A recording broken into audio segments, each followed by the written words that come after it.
Nereye gidiyoruz abi? Sürsen söyleyeceğim.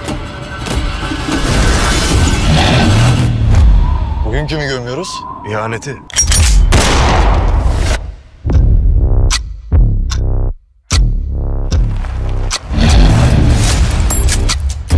Yetimler, komiserim suç örgütü.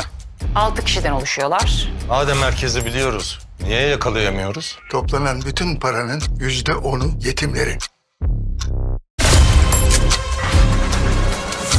Eğer Yakup Baba'ya bir şey olur da o sofranın başına oturursa asıl o zaman yandık.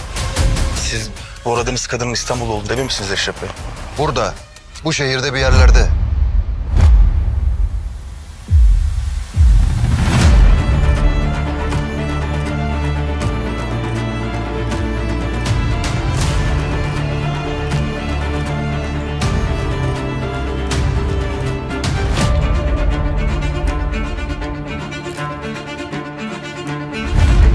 Eşref Rüya.